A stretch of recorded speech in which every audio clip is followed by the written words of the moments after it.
नमस्कार, आप देख रहे हैं इंडिया वॉइस और मैं हूं आपके साथ श्रुति अंगद। बुलेटिन की करेंगे शुरुआत। लखनऊ से बड़ी खबर सामने आ रही है। समाजवादी पार्टी अध्यक्ष अखिलेश यादव ने बुलाई बैठक। मीरापुर के पदाधिकारियों और कार्यकर्ताओं के साथ बैठक में टिकट पर फैसला लिया जाएगा। सभी टिकट के दावेदार भी बैठक में होंगे शामिल। थोड़ी ही देर में अखिलेश यादव करेंगे बैठक। तो उपचुनाव को लेकर सियासत तेज है, वहीं दोनों ही दलों के बीच लगातार बैठकों का दौर जारी है। आज समाजवादी पार्टी मीरापुर में बैठक करते हुए अखिलेश यादव नजर आएंगे। मीरापुर के पदाधिकारियों और कार्यकर्ताओं के साथ ये बैठक की जाएगी। बैठक में टिकट पर फैसला लिया जाएगा। अभी तक समाजवादी पार्टी ने 6 सीटों पर अपने प्रत्याशियों का ऐलान कर दिया है। हालांकि कांग्रेस की तरफ से लगातार 5 सीटें मांगी जा रही थी। वहीं आज मीरापुर को लेकर प्रत्याशियों के नाम पर मंथन किया जा सकता है। थोड़ी ही देर में अखिलेश यादव बैठक करेंगे। समाजवादी पार्टी अध्यक्ष अखिलेश यादव ने यह बैठक बुलाई है। सभी टिकट के दावेदार इस बैठक में शामिल होंगे। थोड़ी ही देर में अखिलेश यादव बैठक करते हुए नजर आएंगे। तो बैठक में टिकट पर फैसला लिया जाएगा। तो इस खबर पर ज्यादा जानकारी के साथ हमारे सहयोगी मोहम्मद आसिफ लखनऊ से फोन लाइन पर हमारे साथ जुड़ चुके हैं। आसिफ, उपचुनाव को लेकर लगातार सियासत तेज है, बैठकों का दौर भी जारी है और आज अखिलेश यादव ने मीरापुर टिकट को लेकर आज बैठक बुलाई है। क्या कुछ इस बैठक में खास रहने वाला है? देखिए सुनती, समाजवादी पार्टी उपचुनाव को लेकर काफी एक्टिव नजर आ रही है और सपा प्रमुख अखिलेश यादव हर सीट का मंथन कर रहे हैं। कहां पर कौन सा समीकरण फिर बैठेगा, इसको लेकर कार्यकर्ताओं और नेताओं के साथ लगातार बैठक का सिलसिला चल रहा है। इसके पहले नोएडा, झांसी, मिल्कीपुर समेत कई विधानसभा सीटों पर के पदाधिकारी और नेताओं के साथ बैठक कर चुके हैं। आज सपा प्रमुख अखिलेश यादव मीरापुर सीट पर प्रत्याशी चयन को लेकर एक अहम बैठक करेंगे, जिसमें मीरापुर के सभी पदाधिकारी और नेताओं के साथ साथ संभावित प्रत्याशियों को बुलाया गया है। और इसमें अगर बात करें मीरापुर के प्रत्याशी की, तो सूत्रों का यह दावा है कि पूर्व सिंह कादिर राणा का नाम फाइनल किया जा चुका है समाजवादी पार्टी की तरफ से।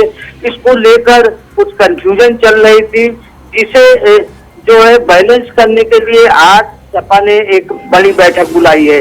इस बैठक के जरिए जो नेता हैं उनको चुनावी टिप्स भी दिए जाएंगे और साथ ही साथ माना जा रहा है कि कादिर राणा का नाम प्रत्याशी घोषित किया जा सकता है।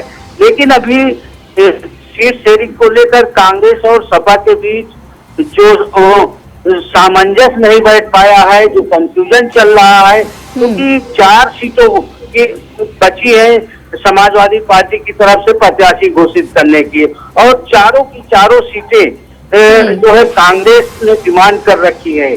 तो अगर कादिर राणा का नाम घोषित किया जाता है मीरापुर सीट पर, तो कहीं ना कहीं एक जो है रार पैदा हो जाएगी। फिलहाल आज की बैठक में जिस तरह से तैयारी की गई है चुनावी टिप्स देने की, रार खत्म करने की और साथ ही साथ सीट पर जीत के लिए यह काफी अहम बैठक। जी बिल्कुल आसिफ, बेहद अहम बैठक मानी जा रही है। लगातार कांग्रेस की तरफ से पहले तो 5 सीटों का दावा किया गया, हालांकि अब 6 सीट पर समाजवादी पार्टी ने प्रत्याशी घोषित कर दिया है।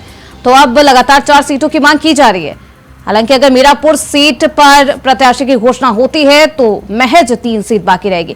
मीरापुर सीट की बात करें आसिफ, तो क्या कुछ यहाँ का सियासी इक्वेशन है, कितना दिलचस्प? देखिए, अगर मीरापुर की सीट की बात करें तो यह मुस्लिम बाहुल इलाका माना जाता है। अगर रालोद की बात करें तो रालोद ने भी यहाँ पर मुस्लिम कैंडिडेट उतारने का पूरी तरह से फैसला किया है। वहीं बसपा और आजाद समाज पार्टी भी मुस्लिम प्रत्याशी पर दांव लगा सकती है। अगर कादिर राणा का नाम फाइनल हुआ तो कहीं ना कहीं जो है सभी मुस्लिम प्रत्याशी होंगे। ऐसे में जो बीजेपी प्रत्याशी है उसको कहीं ना कहीं जो है रास्ता साफ मिलेगा जीत का। और अब जो समीकरण है, अगर जातीय समीकरण की बात करें तो यहाँ पर जो मुस्लिम और जाट वोटों की जो लड़ाई है यहाँ पर, तो अगर आजाद समाज पार्टी और बसपा और सपा यहाँ मुस्लिम कैंडिडेट उतारेगी तो कहीं ना कहीं राह जो है समाजवादी पार्टी की आसान नहीं होगी। और जिस तरह से यहाँ पर जो है मीरापुर सीट की बात करें तो यहाँ पर रालोद का कब्जा था। अब जिस तरह से समाजवादी पार्टी बेताब है 10 सीटों पर जीतने का जो मंसूबा पाल रखा है, तो कुछ ऐसी सीटें हैं जहां पर सपा इतनी आसानी से लड़ाई नहीं लड़ पाएगी। जो रण होगा काफी भीषण होगा, चाहे कुलरगी की बात करें या फिर मीरापुर या फिर गाजियाबाद की सीट की। तो यहाँ पर कहीं न कहीं समीकरण जो है बदले बदले हैं। और जिस तरह से 5 सीटों पर सपा का कब्जा था पिछली दफा, इस बार 10 पर जो कब्जा करने की मंसूबे हैं वह जो है आसान नहीं दिख रहे हैं। फिलहाल समीकरण क्या रहता है, कांग्रेस के साथ अगर गठबंधन होता है और गठबंधन में अगर मजबूती से चुनाव लड़ा जाएगा तो कांटे की टक्कर हो सकती है। बिल्कुल आसिफ, कांटे की टक्कर भी नजर आ रही है। तो ऐसे में क्योंकि सीट शेयरिंग को लेकर कहीं ना कहीं कांग्रेस और सपा के बीच पेच फंसा हुआ नजर आ रहा है, अगर इस पूरे उपचुनाव की बात किया जाए तो किस रोल में नजर आ सकती है कांग्रेस पार्टी? देखिए, निश्चित तौर पर जो सीट शेयरिंग को लेकर कांग्रेस और समाजवादी पार्टी के बीच जो पेच फंसा है, अगर यह जल्दी हल न हुआ इसका मैसेज भी दूर तक जाएगा। और बात करें अकेले दम पर चुनाव लड़ने की, तो बीजेपी के सामने कोई भी पार्टी अकेले दम पर चुनाव नहीं लड़ सकती, ना ही टिक पा रही है। चाहे हरियाणा चुनाव की बात करें या फिर अन्य चुनाव की बात करें, तो जिस तरह से हरियाणा में कांग्रेस ने अकेले दम पर चुनाव लड़ा, यहाँ पर सरकार नहीं बन पाई। वहीं समाजवादी पार्टी ने जम्मू कश्मीर में चुनाव लड़ा अकेले दम पर, यहाँ नोटा से भी कम वोट मिला। तो कहा जा सकता है कि अगर गठबंधन न हुआ तो इसका खामियाजा इंडिया गठबंधन को भुगतना पड़ सकता है। फिलहाल जो जम्मू कश्मीर में उमर अब्दुल्ला जो सीएम है जम्मू कश्मीर के, उनके शपथ ग्रहण समारोह में सपा प्रमुख अखिलेश यादव और राहुल गांधी के बीच मुलाकात हुई थी। सूत्रों का यह भी कहना है कि सीट शेयरिंग को लेकर राहुल गांधी और अखिलेश यादव के बीच एक मंथन हुआ, जिसकी मध्यस्थता आम आदमी पार्टी के सांसद संजय सिंह ने किया था। ऐसा सूत्रों का बड़ा दावा है। यह कयास लगाया जा रहा है कि अगर मीरापुर सीट पर सपा ने प्रत्याशी घोषित किया तो जो बात बन रही है वह बिगड़ सकती है। आने वाले दिनों में दोनों के रास्ते अलग हो सकते हैं और दोनों की राह जो है कहीं न कहीं कांटों भरी हो सकती है। अगर कांग्रेस की बात करें तो कांग्रेस लगातार एयर बना रही है। कल ही बिल्कुल आसिफ, ऐसे में क्या कुछ होता है गठबंधन में देखना बेहद दिलचस्प होगा। हालांकि सीट को लेकर अभी भी सपा और कांग्रेस के बीच पेच फंसा हुआ नजर आ रहा है। बहुत शुक्रिया आसिफ आपका इन तमाम जानकारियों के लिए। उत्तर प्रदेश में 10 सीटों पर उपचुनाव होना है, जिसमें से सबसे अहम सीट कहे जाने वाली अयोध्या जनपद की मिल्कीपुर विधानसभा की मानी जा रही है। पूरे प्रदेश की निगाहें इस सीट पर टिकी हुई है। ऐसे में चुनाव आयोग ने 10 सीटों में से 9 सीटों का ऐलान कर दिया, लेकिन मिल्कीपुर में चुनाव आयोग तारीख का ऐलान नहीं की है, क्योंकि भाजपा के पूर्व विधायक बाबा गोरखनाथ ने याचिका दायर कर रखी थी। इसी पर हमारे संवाददाता विनय मिश्रा ने सपा के जिला अध्यक्ष पारसनाथ यादव से खास बातचीत की है। प्रदेश में 10 सीटों पर उपचुनाव होने जा रहा है, जिसमें से 9 सीटों की घोषणा चुनाव आयोग ने कर दिया है, लेकिन मिल्कीपुर की सीट जो है चुनाव आयोग ने रोक दी है। वजह यह थी कि गोरखनाथ द्वारा जो है 2022 में याचिका दायर की गई थी, जिसकी वजह से अभी उस पर रोक लगी हुई है। और इस समय इंडिया वाइज की टीम मिल्कीपुर में है और यहाँ के जो सपा के जिला अध्यक्ष है पारसनाथ यादव, उनसे यहाँ पे चुनावी मुद्दे को लेकर के खास बातचीत करते हैं। चुनाव होने जा रहा है उपचुनाव, तो कितना महत्वपूर्ण और कितना हॉट सीट यहाँ मानते हैं? देखिए, दुनिया की प्रसिद्ध नगरी अयोध्या के नाते ये चुनाव बहुत प्रचलित हो गया है और यहाँ पर चुनाव समाजवादी पार्टी के नेता श्री अवधेश प्रसाद जी जीत गए। और एक अचंबा ये भी था कि सामान्य सीट पर दलित का बेटा जीत गया। इसका मतलब कहीं कहीं उनकी भी लोकप्रियता है और समाजवादी पार्टी के नेता माननीय अखिलेश यादव जी की लोकप्रियता है। सभी जाति धर्म के लोगों ने उनको वोट दिया, उनको अच्छे वोट से चुनाव जिताया। अब उनकी खाली हुई सीट पर चुनाव होने जा रहा है, लेकिन एक बीच में पेच आया कि पूर्व विधायक भाजपा के उन्होंने कोई रिट याचिका किया था और ये कहा था कि उनका चुनाव जो एफिडेविट बना वो गलत है।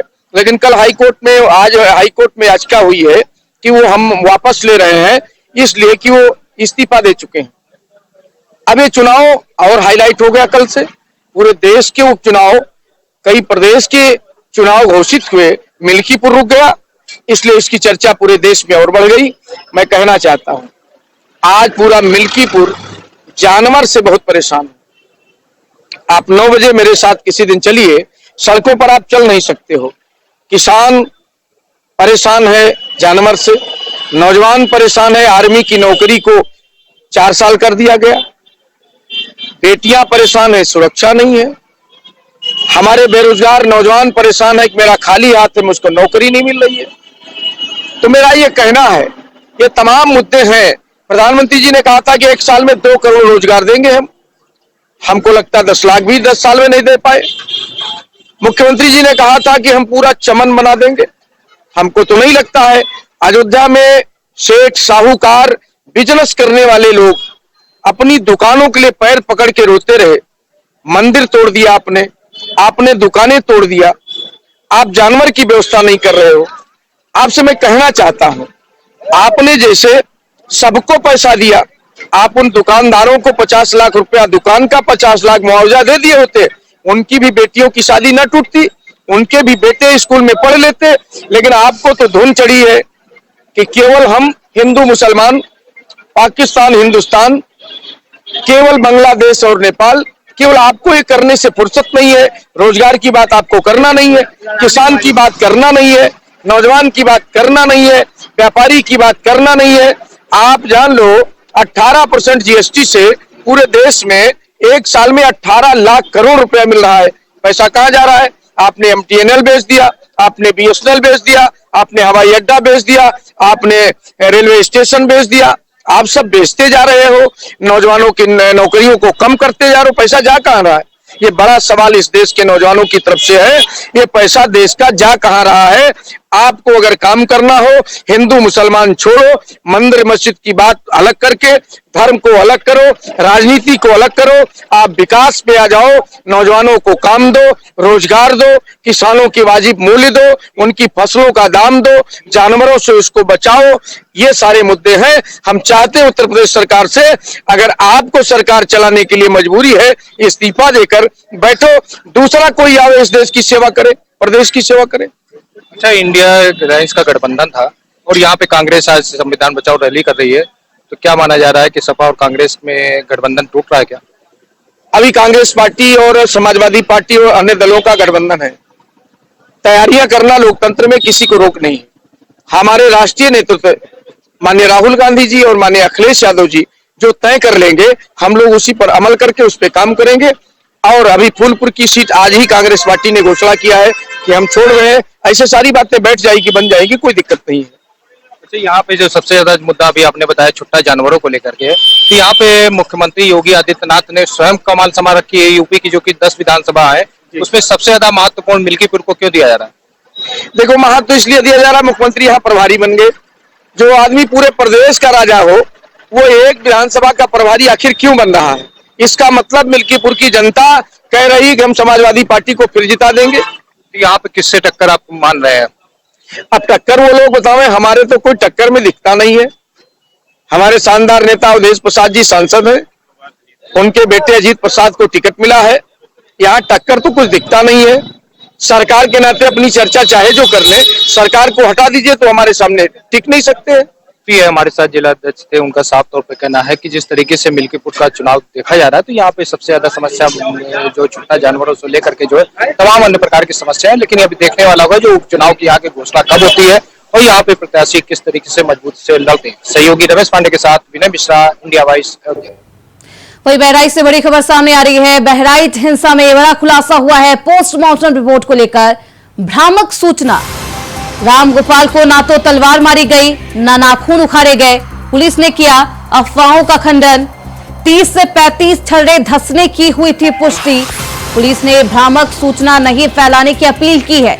पुलिस ने कहा यह दावा बिल्कुल झूठा है। यूपी के बहराइच जिले में दुर्गा पूजा विसर्जन कार्यक्रम के दौरान हुई हिंसा में रामगोपाल मिश्रा नाम के युवक की मौत हो गई थी।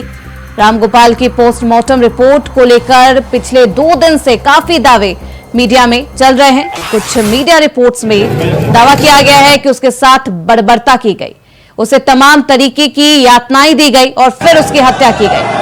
हालांकि इन दावों का अब बहराइच पुलिस ने खंडन कर दिया है। और इन्हें फर्जी बताया है। तो 2 दिन से लगातार मीडिया पर ये दावे किए जा रहे थे कि बर्बरता की गई है रामगोपाल मिश्रा के साथ। ऐसे में अब पुलिस ने इन सभी दावों का खंडन कर दिया है और पुलिस ने सभी से अफवाह न फैलाने की अपील भी की है। बता दें कि बहराइच हिंसा में रामगोपाल मिश्रा की हत्या कर दी गई थी। तो इस खबर पर ज्यादा जानकारी के साथ हमारे स्टेट कोऑर्डिनेटर अनिल पाठक हमारे साथ जुड़ चुके हैं। अनिल जी, पहले पोस्टमार्टम रिपोर्ट सामने आती है, उसमें कई दावे किए जाते हैं। कहा जाता है कि रामगोपाल के साथ बर्बरता की गई थी। वहीं एक बार फिर से पोस्टमार्टम रिपोर्ट को खुलासा करते हुए पुलिस ने कहा है कि ये सभी भ्रामक सूचना है और ऐसी अफवाहों को ना फैलाया जाए। क्या कुछ आखिरकार पोस्टमार्टम रिपोर्ट में क्या कुछ सच्चाई है, क्या कुछ खुलासे हुए? देखिए, बहराइच हिंसा को लेकर के रामगोपाल मिश्रा की पोस्टमार्टम रिपोर्ट का जिस तरह से मीडिया में पोस्टमार्टम हुआ था, उसको लेकर के बहराइच प्रशासन ने गाइडलाइन जारी की है और बहराइच पुलिस और सीएमओ की तरफ से तथ्यपरक बयान आए हैं।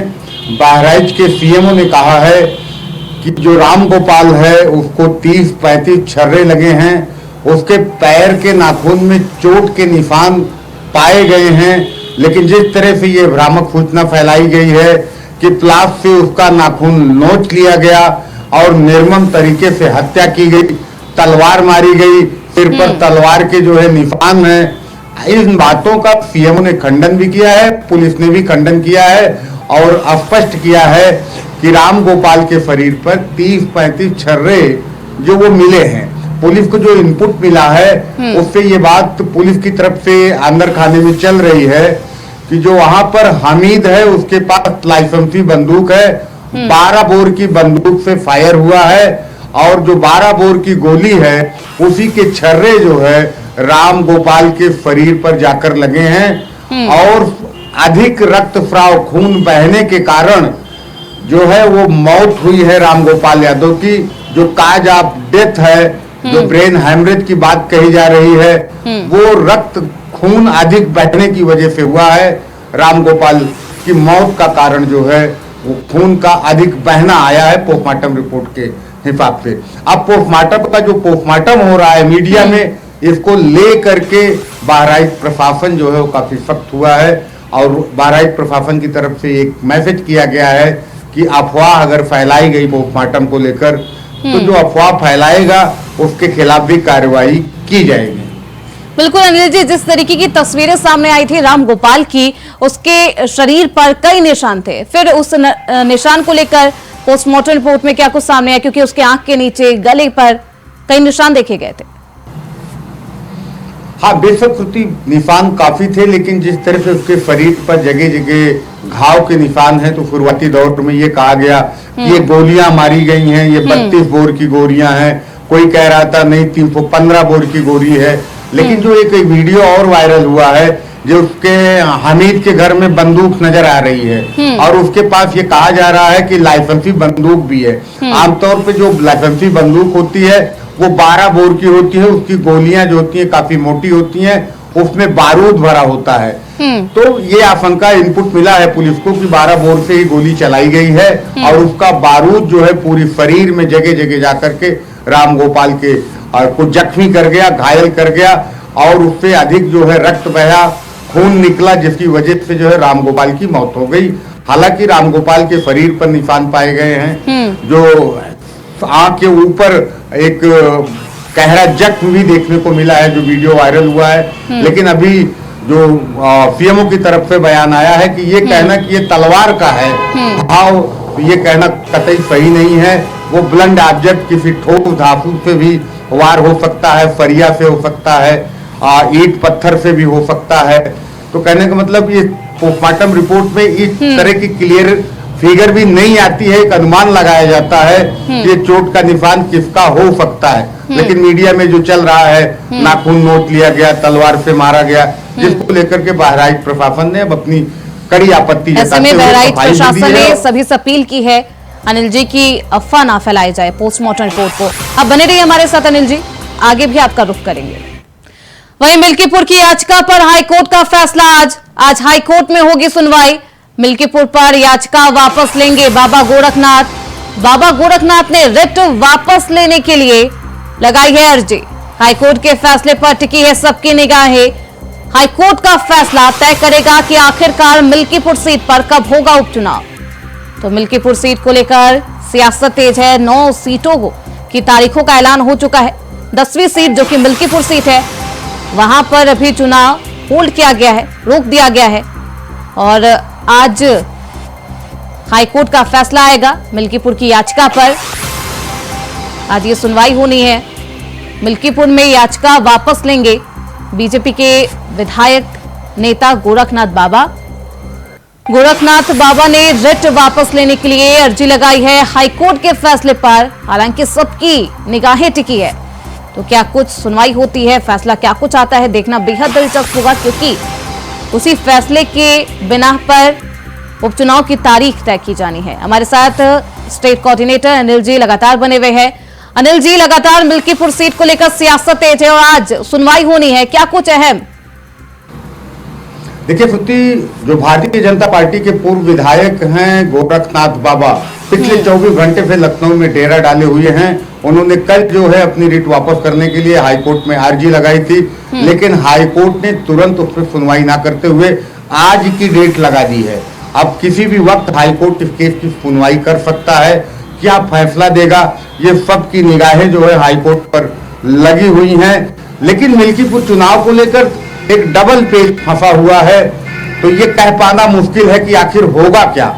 क्या 13 नवंबर को ही अन्य 9 सीटों के साथ चुनाव होगा या फिर मिल्कीपुर को लेकर अलग कोई व्यवस्था की जाएगी, ये कह पाना बड़ा जल्दबाजी होगा। क्योंकि आज हो सकता है हाईकोर्ट का फैसला आ जाए, फिर इस फैसले के आधार पर इलेक्शन कमीशन को फैसला लेना है।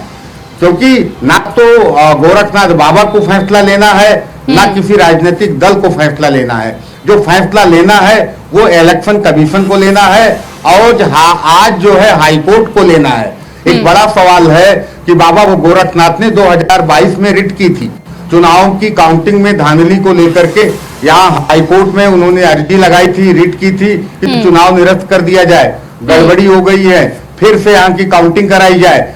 आज जब वहां पर अवधेश प्रसाद सांसद हो गए और वहां पर विधायक की सीट खाली हो गई, तो बाबा गोरखनाथ फिर पहुंच गए हैं अपनी रिट वापस लेने के लिए। फिलहाल क्या देखना है, क्या होता है इसमें, ये अभी कुछ 1-2 घंटे में क्लियर हो जाएगा। बिल्कुल अनिल जी, क्या क्योंकि चुनाव आयोग ने मिल्कीपुर सीट पर तारीख का ऐलान नहीं किया, क्या इस बात का अंदेशा बीजेपी को पहले से नहीं था? क्योंकि बीजेपी के नेता ही नहीं याचिका दायर की थी। देखिए श्रुति, बीजेपी ने जो है बाबा गोरखनाथ की रिट को बड़े हल्के में ले लिया, क्योंकि ये मामला ना तो सुर्खियों में था और ना ही तो मुझे लगता है भाजपा हाईकमान के संज्ञान में था।